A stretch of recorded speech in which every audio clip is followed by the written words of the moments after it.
नमस्कार बच्चों। आज हम हमारे पाठ्यक्रम में सम्मिलित कवि कुंवर नारायण की दूसरी कविता बात सीधी थी पर की व्याख्या करेंगे। बच्चों, इस कविता में कवि कुंवर नारायण जी ने हमें ये बताना चाहा है कि सीधी सरल बात को सीधे और सरल शब्दों में ही कहने की कोशिश करनी चाहिए। यदि हम भाषा के चक्कर में पड़ गए, भाषा को कलिष्ठ बनाने के चक्कर में पड़ गए, तो बात का मूल भाव नष्ट हो जाता है। कुछ कवि भी यही सोचते हैं कि सरल और सीधी भाषा का प्रयोग तो साधारण व्यक्ति भी कर लेता है, हमें उससे हटकर भाषा का इस्तेमाल करना चाहिए। तो अपनी विद्वता का प्रदर्शन करने के लिए भाषा में चमत्कारपूर्ण शब्दों का प्रयोग करते हैं, उसको कलिष्ठ बनाते हैं, जिसके कारण किसी भी बात का जो प्रभाव है वो खत्म हो जाता है, वो नष्ट हो जाता है, कविता का भाव समाप्त हो जाता है। वो सिर्फ बाहर से ही सुंदर दिखाई पड़ती है, लेकिन अंदर उसके कोई भी सुंदरता नहीं बसती। अर्थात कविता का शिल्प पक्ष तो बहुत सुंदर नज़र आता है लेकिन उसका भाव पक्ष समाप्त हो जाता है, उसका प्रभाव खत्म हो जाता है। तो इसी बात को कुंवर नारायण जी ने अपनी इस कविता में कहना चाहा है। तो जैसा कि कविता का शीर्षक भी है बात सीधी थी पर, तो अगर हम इस वाक्य को पूरा करने की कोशिश करें तो हम किस प्रकार के वाक्य बना सकते हैं। जैसे कि बात सीधी थी पर कठिन हो गई, बात सीधी थी पर समझ में नहीं आई। तो ऐसे कई वाक्य इसके बन सकते हैं और हर वाक्य में सीधे का उल्टा ही हो जाएगा, मतलब सरल और सीधी सी बात उल्टी होती हुई नज़र आएगी, उसका प्रभाव समाप्त होता हुआ नज़र आएगा। तो सबसे पहले हम कठिन शब्दों पर नज़र डाल लेते हैं। सीधी मतलब सरल और सहज, टेढ़ा फंसना, बुरा फंसना, मुश्किल, कठिन, पेच, ऐसी कील जिसके आधे भाग पर चूड़ियाँ बनी होती है। और कविता में इसका अर्थ है उलझन, करतब, चमत्कार, शाबाशी, प्रशंसा, चूड़ी मरना, पेच कसने के लिए बनी चूड़ी का नष्ट होना, सहूलियत, सहजता, सुविधा, पेचीदा, कठिन या मुश्किल, धैर्य, धीरज, बेतरह, बुरी तरह, तमाशबीन, दर्शक जो तमाशा देखते हैं, जोर, बल, कसाव, खिंचाव, बरतना, व्यवहार में लाना। तो पहले हम पूरी कविता का वाचन करेंगे, उसका रसास्वादन करेंगे और उसके बाद एक एक काव्यांश का अर्थ जानने की कोशिश करेंगे। तो मैं आप सबके सामने कविता पहले पढ़ूंगी। बात सीधी थी पर एक बार भाषा के चक्कर में ज़रा टेढ़ी फंस गई। उसे पाने की कोशिश में भाषा को उल्टा पलटा, तोड़ा मरोड़ा, घुमाया फिराया कि बात या तो बने या फिर भाषा से बाहर आए। लेकिन इससे भाषा के साथ साथ बात और भी पेचीदा होती चली गई। सारी मुश्किल को धैर्य से समझे बिना मैं पेच को खोलने की बजाय उसे बेतरह कसता चला जा रहा था, क्योंकि इस करतब पर मुझे साफ सुनाई दे रही थी तमाशबीनों की शाबाशी और वाह वाह। आखिरकार वही हुआ जिसका मुझे डर था। जोर ज़बरदस्ती से बात की चूड़ी मर गई और वह भाषा में बेकार घूमने लगी। हार कर मैंने उसे कील की तरह उसी जगह ठोक दिया। ऊपर से ठीक ठाक, पर अंदर से न तो उसमें कसाव था और न ताकत। बात ने, जो एक शरारती बच्चे की तरह मुझसे खेल रही थी, मुझे पसीना पोंछते देखकर पूछा, क्या तुमने भाषा को सहूलियत से बरतना कभी नहीं सीखा? तो ये थी कविता हमारी। अब हम इसके एक एक काव्यांश को समझेंगे। तो सबसे पहला काव्यांश है, बात सीधी थी पर एक बार भाषा के चक्कर में ज़रा टेढ़ी फंस गई। तो यहाँ कवि कहना चाहता है कि सीधी और सरल बात थी जिसे मैं कहना चाहता था, लेकिन मैंने सोचा कि मैं भाषा का प्रयोग इस तरीके से करूं कि मैं अपनी विद्वता का प्रदर्शन कर सकूं। तो बहुत सुंदर भाषा का प्रयोग करने के लिए, भाषा को बढ़िया बनाने के लिए मैंने बात की सरलता को खो दिया। मेरी सीधी और सरल बात भी टेढ़ी हो गई, वो समझ में नहीं आई।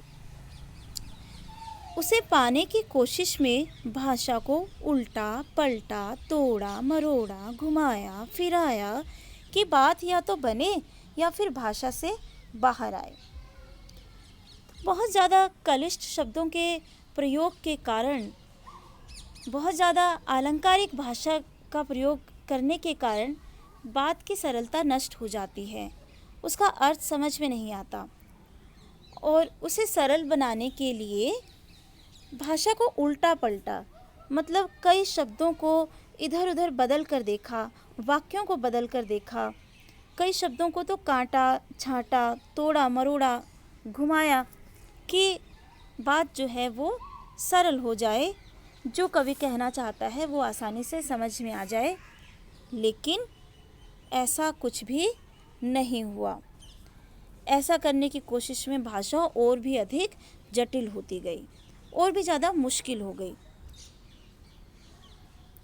तो हम इसको ऐसे भी लिख सकते हैं, ऐसे भी कह सकते हैं, कवि कहता है कि वह अपने मन के भावों को सहज रूप से अभिव्यक्त करना चाहता है, परंतु समाज की प्रकृति को देखते हुए उसे प्रभावी भाषा के रूप में प्रस्तुत करना चाहा, पर भाषा के चक्कर में भावों की सहजता नष्ट हो गई। समाज की प्रकृति क्या है कि जितनी कठिन भाषा का प्रयोग करोगे, समाज आपको उतना ही प्रभावी विद्वान समझता है।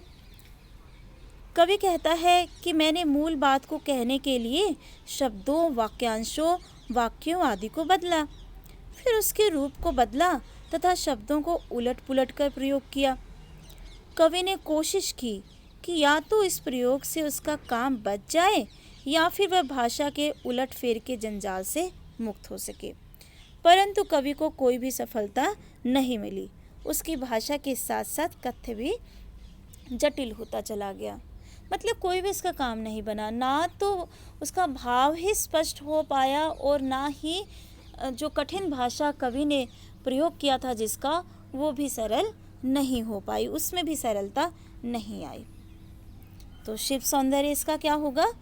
भाषा सरल सहज साहित्यिक खड़ी बोली है। काव्यांश की रचना मुक्त छंद में हुई है। टेढ़ी फंसना, पेचीदा होना, ये मुहावरों का सुंदर प्रयोग है और साथ साथ में पुनरुक्ति प्रकाश अलंकार है। दूसरा काव्यांश, सारी मुश्किल को धैर्य से समझे बिना मैं पेंच को खोलने की बजाय उसे बेतरह कसता चला जा रहा था, क्योंकि इस करतब पर मुझे साफ सुनाई दे रही थी तमाशबीनों की शाबाशी और वाह वाह। तो कवि इसमें क्या कहने की कोशिश कर रहा है कि भाषा के चक्कर में जो बात उलझ गई थी उसको सुलझाने के बजाय कवि ने उसको और अधिक उलझा दिया। जैसे कि अगर चूड़ी वाला जो पेंच है, अगर वो ठीक तरीके से नहीं लगता तो उसे हमें फिर से निकाल के फिर से कोशिश करनी चाहिए उसको लगाने की। लेकिन कवि ने क्या किया, उसको ज़बरदस्ती और भी ज़्यादा कस दिया। ऐसा क्यों उसने किया? क्योंकि जो तमाशा देखने वाले थे, जो दर्शक थे, वो उसके इस करतब पर उसको शाबाशी दे रहे थे, उसको वाह वाह दे रहे थे कि वाह क्या सुंदर भाषा का प्रयोग किया है, कितने सुंदर अलंकार तुमने इसमें प्रयुक्त किए हैं। क्या मुहावरे हैं, क्या बात कही। तो ऐसे शाबाशी को पाकर कवि इतना ज़्यादा उत्साहित हो जाता है कि वो अपने बात को सरल करने के बजाय, भाषा को सुलझाने के बजाय उसको और भी ज़्यादा मुश्किल बना देता है, उसको और भी ज़्यादा कठिन कर देता है। तो कवि ने क्या उदाहरण दिया है कि पेंच, जो चूड़ी वाला पेंच है, उसकी चूड़ी को खोलने के बजाय उसने उसको और भी ज़्यादा कस दिया। तो इसको हम कैसे कह सकते हैं कि कवि कहता है कि जब उसकी बात पेचीदा हो गई तो उसने सारी समस्या को ध्यान से नहीं समझा। हल ढूंढने की बजाय वह और अधिक शब्द जाल में फंस गया। बात का पेच खुलने के स्थान पर टेढ़ा होता गया और कवि उसे अनुचित रूप से कसता चला गया। इससे भाषा और कठिन हो गई। शब्दों के प्रयोग पर दर्शक उसे प्रोत्साहन दे रहे थे, उसकी प्रशंसा कर रहे थे। शिल्प सौंदर्य, वाह वाह में पुनरुक्ति प्रकाश अलंकार है।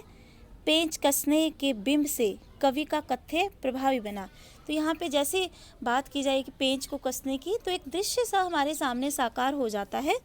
तो दृश्य बिंब का यहाँ पे प्रयोग किया है। बेतरह विशेषण सटीक है। लोकप्रिय उर्दू शब्दों का प्रयोग भी यहाँ पर हुआ है, जैसे बेतरह, करतब, तमाशबीन, साफ, मुक्तक छंद है। अगला काव्यांश, आखिरकार वही हुआ जिसका मुझे डर था, जोर ज़बरदस्ती से बात की चूड़ी मर गई। तो यहाँ पर कवि क्या कहना चाहता है कि उसको इस बात का डर था कि कहीं बात का जो मूल भाव है वो नष्ट ना हो जाए, क्योंकि इतनी कलिष्ठ भाषा का प्रयोग कवि ने कर दिया और भाषा को इतना तोड़ा मरोड़ा, इतना ज़्यादा भाषा के जाल में बात उलझ गई कि उसका मूल प्रभाव नष्ट हो गया। और इसी बात का कवि को डर था और वही परिणाम हो गया। भाषा में भाव ही नहीं बचा और वह भाषा में बेकार घूमने लगी। हार कर मैंने उसे कील की तरह उसी जगह ठोक दिया। ऊपर से ठीक ठाक, पर अंदर से ना तो उसमें कसाव था न ताकत। तो कवि इतना ज़्यादा थक चुका था, भाषा को तोड़ मरोड़ कर, शब्दों को उलट पुलट कर, कि इतनी उसकी मेहनत जो थी वो सारी बेकार हो जाती है। तो थक कर उसने अपनी बात को वहीं पर छोड़ दिया, भाषा को वहीं पर छोड़ दिया। तो ऐसा करने से क्या हुआ कि उसमें कसाव और ताकत खत्म हो गई, मतलब बात का जो प्रभाव था वो समाप्त हो गया। बच्चों, कोई भी कविता हो, उसके भाव पक्ष, उसके शिल्प पक्ष से जो है कमज़ोर नहीं होना चाहिए। जितना सुंदर भाव होगा और जितने अच्छे तरीके से कवि उसको स्पष्ट कर पाता है, उसकी रचना उतनी ही ज़्यादा प्रभावशाली होती है, वरना वो सिर्फ शब्दों का एक खेल बनकर रह जाती है। जैसे हम मनुष्य की बात करें तो अगर हमारी आंतरिक सुंदरता किसी को नज़र नहीं आती है, हमारे अंदर जो है गुण नहीं है कोई भी, हम उस अपने गुणों को निखारते नहीं हैं, तो हमारी बाहरी सुंदरता व्यर्थ हो जाती है। तो इसलिए कविता का जो सौंदर्य है वो उसके भाव से बनता है, और उस भाव को कितने प्रभावशाली ढंग से कहा गया है उससे बनता है। लेकिन जब भाषा के जाल में उलझा दिया जाता है भाव को, तो भाव जो है, जो बात का जो प्रभाव है वो नष्ट हो जाता है। और ऐसा ही कवि के साथ हुआ। बात ने, जो एक शरारती बच्चे की तरह मुझसे खेल रही थी, मुझे पसीना पोंछते देखकर पूछा, क्या तुमने भाषा को सहूलियत से बरतना कभी नहीं सीखा? तो कवि कहता है कि ऐसा लग रहा था कि ये जो बात है मेरे साथ एक शरारती बच्चे की तरह कोई खेल रही हो। जैसे शरारती बच्चे की जो शरारतें हैं वो नियंत्रण में नहीं आती, और उसी तरह कवि के नियंत्रण में जो है बात का मूल भाव जो वो समझाना चाहता था वो नहीं आ पाया, उसका मूल भाव जो है वो भाषा के जाल में खो गया। तो इसलिए ऐसा लगता है कि जैसे बाज एक शरारती बच्चे की तरह कवि से प्रश्न करती हो, क्या तुमने अपनी बात को सरल तरीके से कहना नहीं सीखा? अर्थात अगर हमें अपनी बात स्पष्ट करनी है तो अपनी सुविधा के अनुसार सरल और सहज तरीके से कहनी चाहिए, ताकि उसका भाव अच्छे तरीके से समझ में आ जाए, व्यक्त हो जाए, उसका प्रभाव जो है वो बना रहे, उसका प्रभाव खत्म ना हो। तो यही उद्देश्य कवि का यहाँ पर रहा है हमें समझाने का, कि बात और भाषा का आपस में गहरा संबंध होता है। हमें अपनी बात कहने के लिए भाषा की आवश्यकता पड़ती है, लेकिन भाषा एक साधन मात्र है, उसको साध्य नहीं बनाना चाहिए। अगर हमने भाषा को साध्य बना लिया तो फिर बात जो है वो नष्ट हो जाती है, उसका मूल भाव नष्ट हो जाता है। तो हमें सरल और सहज तरीके से अपनी बात को कहने की कोशिश करनी चाहिए। तो हम इसको ऐसे कह सकते हैं, कवि अपनी बात कहने के लिए बनावटी भाषा का प्रयोग करने लगा। परिणाम वही हुआ जिसका कवि को डर था। जैसे पेंच के साथ ज़बरदस्ती करने से उसकी चूड़ियाँ समाप्त हो जाती है, उसी प्रकार शब्दों के जाल में उलझकर कवि की बात का प्रभाव नष्ट हो गया। वह बनावटीपन में ही खो गई, उसकी अभिव्यंजना समाप्त हो गई। अंत में कवि जब अपनी बात को स्पष्ट नहीं कर सका तो उसने अपनी बात को वहीं पर छोड़ दिया। जैसे पेंच की चूड़ी समाप्त होने पर उसे कील की तरह ठोक दिया जाता है। ऐसी स्थिति में कवि की अभिव्यक्ति बाहरी तौर पर कविता जैसी लगती थी, परंतु उसमें भावों की गहराई नहीं थी, शब्दों में ताकत नहीं थी, कविता प्रभावहीन हो गई। जब वह अपनी बात स्पष्ट न कर सका तो बात ने शरारती बच्चे के समान पसीना पोंछते कवि से पूछा कि क्या तुमने कभी भाषा को सरलता, सहजता और सुविधा से प्रयोग करना नहीं सीखा? अर्थात हमें अपनी बात को कहने के लिए सरल और सहज भाषा का प्रयोग करना चाहिए। तो शिल्प सौंदर्य पर नज़र डालते हैं। बात का मानवीकरण किया गया है। कील की तरह, शरारती बच्चे की तरह में उपमा अलंकार है। जोर जबरदस्ती, पसीना पोंछते में अनुप्रास अलंकार। कील की तरह ठोकना भाषा को जबरदस्ती जटिल बनाने का परिचायक है। मुक्तक छंद है और काव्यांश में खड़ी बोली का प्रयोग किया गया है।